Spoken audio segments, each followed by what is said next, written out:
Suspendus dans le vide, les secouristes du Grimpe 38 sont venus libérer de leur bulle une quarantaine de volontaires lundi soir. Un exercice qui se déroulait pour la première fois sous les étoiles. C'est chaud et je ne vous parle pas des relations entre la ville de Grenoble et la métropole. La première vient de lancer son dispositif Airbois et la seconde d'inaugurer un nouveau réseau de chaleur à Poisa. Et puis nous irons faire un tour à la Cinémathèque de Grenoble où la nouvelle directrice Gabriela Trujillo veut s'atteler à un vaste recensement et préparer bien sûr le prochain festival. Bonsoir à tous, bienvenue dans ce JT du mardi 30 mars 2021, toutes les heures à partir de 18h, l'essentiel de l'actualité du Grand Grenoble. Le printemps s'installe et loin de sentir la violette, ça sent un peu le sapin. En Isère, le taux d'incidence, le nombre de nouveaux cas de Covid-19 sur 7 jours glissants est passé de 256 pour 100 000 habitants à 336 pour 100 000 habitants, soit une augmentation de 31%. Le taux de positivité est de 9,3%. En une semaine, le nombre de personnes suivies pour Covid dans les cliniques et hôpitaux du Sud-Isère est passé de 235 à 292, dont 60 en soins critiques. Conséquence, 10 lits de réanimation supplémentaires ont été ouverts et de nombreuses interventions chirurgicales ont été déprogrammées. Selon nos confrères de France Info, Emmanuel Macron pourrait s'exprimer dès mercredi soir après un nouveau conseil de défense sanitaire. Pendant ce temps, les centres de vaccination Covid-19 fleurissent. Après un centre implanté cette semaine au sein même de l'Université Inter-Âge de Grenoble pour ses adhérents, c'est la commune de Fontaine qui, après celle de Cessines-et-Parisé il y a 2 semaines, accueillera en fin de semaine un centre éphémère installé salle Edmond-Vigne, 23 rue des Alpes. Il sera ouvert du 1er au 3 avril inclus, de 9h à 18h sans interruption et sans rendez-vous pour des injections d'AstraZeneca aux personnes de plus de 55 ans. Priorité aux personnes à risque et personnel de santé. Un centre de vaccination géant permettant de dispenser 1000 puis 2000 injections par jour devrait ouvrir dans les prochains jours à Alpexpo. Pas question de rester confiné dans les bulles. Le téléphérique de Grenoble procède en général 2 fois par an à des exercices d'évacuation. Petite nouveauté cette année, les manœuvres lundi soir ont eu lieu à la nuit tombée, ce qui rajoutait forcément un petit peu de piquant. Mais pour couper court au suspense, tout s'est très bien passé, comme l'a constaté Thibaut Jean-Pierre. Ces 2 petits points lumineux ne sont pas des étoiles filantes, mais des hommes en exercice. Chaque année, les sapeurs-pompiers du Grimpe 38, le groupe de reconnaissance et d'intervention en milieu périlleux, s'entraînent à l'évacuation du téléphérique de la Bastille. Quelques privilégiés, dans le rôle des victimes, ont pu profiter d'une descente en rappel dans la douce nuit grenobloise. Je n'ai pas le vertige, mais on n'a pas la sensation de chute parce qu'il fait nuit, donc on ne voit pas l'Isère. On ne sait pas vraiment où est la fin, le sol. C'était sensationnel, je pense qu'il n'y a pas beaucoup d'autres mots pour décrire ça. Mais on est très bien pris en charge, on se sent en sécurité jusqu'au bout, donc c'était une belle expérience. Ce soir, 2 trains de bulles sont bloqués volontairement. Le premier en partie haute, à 70 mètres de la gare d'arrivée, le second en partie basse, à l'aplomb de l'Isère.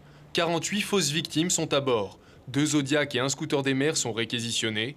Pour mener à bien cette mission d'évacuation, les secouristes ont 3 heures et doivent s'adapter aux conditions nocturnes. Alors, ce soir, on a de la chance parce qu'on a un ciel clair et on aura la pleine lune. Mais il est vrai que faire l'exercice en pleine nuit, ça demande beaucoup plus de vigilance, surtout pour la partie nautique. Parce que les bateaux donc, vont avoir beaucoup moins de visibilité. On va avoir un dispositif d'éclairage qui va être adapté pour justement repérer la descente des victimes. Et de ce fait, ça nous crée une contrainte supplémentaire. Cette année, 2 binômes du Grimpe se déplacent en autonomie à l'aide d'un nouveau treuil IMOS. Plus rapide que la nacelle et moins risqué que l'hélicoptère, cet outil permet de parcourir 700 mètres de câble en moins de 3 minutes. Un gain de temps précieux pour la prise en charge des victimes. C'est un peu plus élaboré qu'une simple poulie, mais en gros c'est 2 poulies qui, avec un système de freinage en fait, qui permet de réguler la vitesse autour de 1 à 2 mètres secondes et de descendre en autonomie. Donc on utilise purement la gravité, on ne peut pas remonter, mais ça nous permet de descendre assez aisément jusqu'au but. On descend un sauveteur par un sauveteur.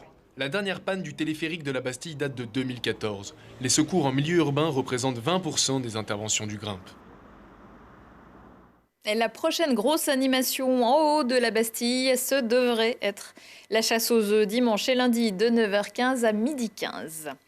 La vie, la nuit, au menu du conseil municipal de Grenoble, lundi en visio, l'adjointe à la sécurité publique, Maud Tavel, a annoncé la tenue d'assises de la nuit. Une concertation se tiendra jusqu'à l'automne prochain pour établir un état des lieux et des objectifs afin de proposer un plan municipal de la vie nocturne dans un an. D'ici là, il y aura peut-être de nouveau une vie nocturne. Lors de ce conseil municipal, il a également été voté une prime pour aider les ménages grenoblois modestes et très modestes à changer leur chauffage défectueux pour des systèmes plus vertueux, moins polluants. Ce dispositif de 40 000 € par an sur 5 ans vient au complément des aides de l'État et surtout de la prime Airbois de la métropole, en s'adressant notamment aux ménages qui n'y avaient pas droit ou peu. Faire baisser les émissions de gaz à effet de serre en améliorant notamment les systèmes de chauffage, c'est l'une des missions que s'est donnée la métro. En plus des aides individuelles, elle participe aussi à l'installation de nouveaux réseaux de chaleur, comme celui installé tout récemment à Poisa. Lilian Veillé. La ville de Poisa vient de s'équiper d'une toute nouvelle chaudière au granulé bois.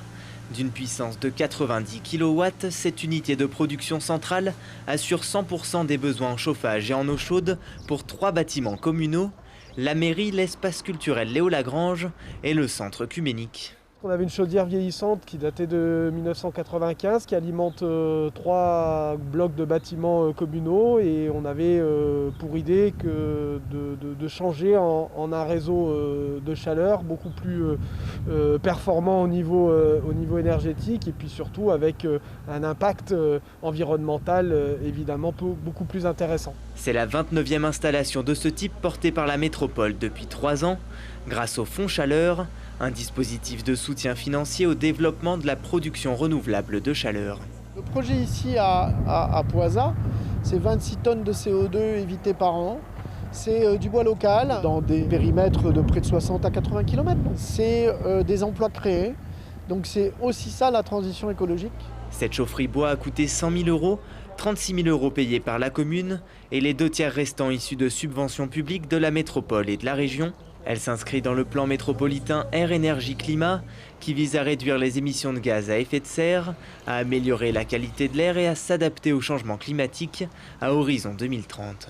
Aujourd'hui, les grands objectifs du schéma directeur, c'est de réduire notre consommation énergétique, ça très clairement de près de 22%, de réduire les consommations carbonées de près de 30% et d'augmenter nos énergies renouvelables de façon très forte.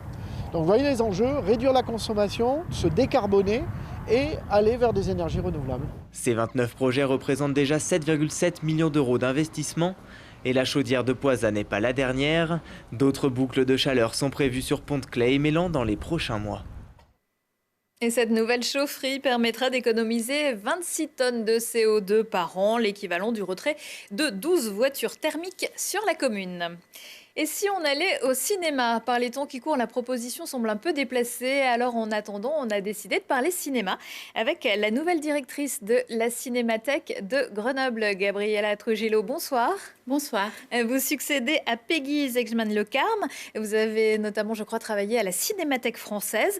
Et pour commencer, est-ce que vous pouvez nous rappeler quelles sont les missions de la Cinémathèque? Qu'est-ce qu'on y fait? Alors, la Cinémathèque est une association qui regroupe à la fois des professionnels et des amateurs de cinéma et qui a comme mission la conservation, la valorisation et ensuite la diffusion du patrimoine cinématographique, en plus d'une mission d'éducation et de formation à l'image. Un petit détail aussi, c'est qu'entre Peggy Zegman-Le Carme et moi-même, mon arrivée, la Cinémathèque de Grenoble a été merveilleusement tenue en intérim par 2 de ses salariés que je voudrais saluer, c'est Anaïs Truand et Jenny Jean Penlon.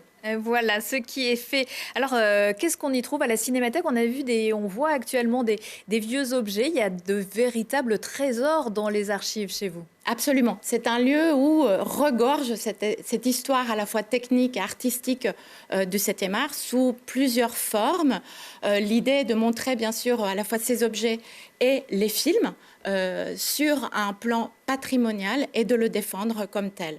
Le patrimoine grenoblois, il est riche, il y a une belle histoire avec le cinéma? Absolument, on essaye de poursuivre toutes ces missions d'ancrage local, non seulement bien sûr géographique, mais aussi historique, rappeler l'incroyable histoire technique de la ville de Grenoble, ces ancrages à travers certains de ces plus grands ingénieurs, artistes. Donc on essaye vraiment de rappeler un peu ce patrimoine et c'est un peu les missions qu'on se donne pour les années à venir. Alors, est-ce que vous proposez aussi des diffusions de films? Pas forcément en ce moment, mais est-ce qu'il y a des projections? Alors, en ce moment, malheureusement, on est dans l'incapacité de projeter des films pour le public. En revanche, nous, on a des chantiers de poursuite, que ce soit de défense et de soutien de ce patrimoine d'un point de vue virtuel. Et puis, bien sûr, on veut croire vraiment au beau temps et au beau jour pour cet été tenir le festival du film court en plein air. Alors, on va en reparler. On voit actuellement des rayonnages bien remplis. Ça va être une des missions que vous vous donnez, faire, si ce n'est un peu de ménage, classer tout ça? Absolument, absolument. L'idée est de pouvoir valoriser tout ce qu'on a et toute cette confiance aussi qu'on a déposée en nous faisant des dons à la fois des films et de matériaux non-films. Et donc, l'idée est vraiment, pour pouvoir le valoriser et le montrer au public, eh bien, de pouvoir savoir exactement ce qu'il en est et le conserver dans les meilleures conditions possibles. Donc, si on a chez soi des archives qui concernent le cinéma, il faut s'adresser à vous, à la Cinémathèque. Il faut mettre en contact avec nous et on est sûr de reconstituer une histoire aussi sentimentale de la ville et de son rapport au cinéma. Depuis un an, les gens n'ont presque pas pu aller au cinéma, mais certains ont profité de différentes plateformes pour se faire une culture cinématographique. C'est finalement une bonne nouvelle, ça. Alors, il faut dire que le cinéma et l'amour du cinéma surtout s'est poursuivi sous d'autres moyens qui ne sont plus la projection, le spectacle collectif qu'on essaye de retrouver. C'est une énergie qu'on veut vraiment redonner aussi à tous les spectateurs. Mais il est vrai que l'amour du cinéma s'est poursuivi par d'autres moyens. Vous l'avez dit, le grand moment de la Cinémathèque, c'est l'organisation du Festival du court-métrage en plein air de Grenoble. Ça sera fin juin, début juillet, plus exactement du 29 juin au 3 juillet. Vous préparez donc l'édition 2021 qui ne se passera pas forcément comme on peut le voir sur les images. Quels sont les scénarios que vous pouvez envisager? Alors pour l'instant, justement, c'est en discussion auprès notamment aussi des responsables de la ville qui essayent vraiment de soutenir toutes les initiatives de vie culturelle qui pourraient se présenter cet été, puisqu'on sait qu'on en a vraiment besoin. Donc on veut parier surtout sur les beaux jours. On veut vraiment et absolument parier sur le plein air, comme son nom l'indique. Merci beaucoup, Gabriella Trujillo. Je rappelle que vous êtes la nouvelle directrice de la Cinémathèque de Grenoble. On parle encore un petit peu culture avec un pas de deux qui se transforme en solo. Le Centre chorégraphique national de Grenoble sera désormais uniquement dirigé par Johan Bourgeois. Il a été désigné par le conseil d'administration après l'annonce du départ de Rachid Ouramdan, qui co-dirigeait le CCN2. Il part à la tête du Palais de Chaillot à Paris. Le circassien Johan Bourgeois travaille sur cet établissement avec d'autres chorégraphes associés. Et en revanche, une vidéo anonyme accuse néanmoins Johan Bourgeois de plagiat sur le travail de cet autre chorégraphe, des accusations que le Grenoblois réfute au nom des réinterprétations et détournements d'idées dans l'histoire de l'art. Et puis un peu de sport pour terminer. Les inscriptions à l'UT4M ont pris un bon et même un très bon départ. Près de 4500 sportifs sont déjà inscrits pour cette épreuve qui parcourra les massifs du Vercors, de Beldonne, du Taillefer et de Chartreuse du 15 au 18 juillet. L'UT4M 40 de Beldonne est même déjà complet. Celui de la Chartreuse suit le même chemin, mais vous avez le choix puisque ce sont 13 courses qui sont proposées sur 4 jours. Après la déception de l'annulation en 2020 qui faisait suite à une année blanche, c'est dire si les attentes sont nombreuses. Les bénévoles devront l'être également nombreux. C'est le moment de vous inscrire aussi pour l'accueil des coureurs, la pose de balisage ou encore les ravitaillements.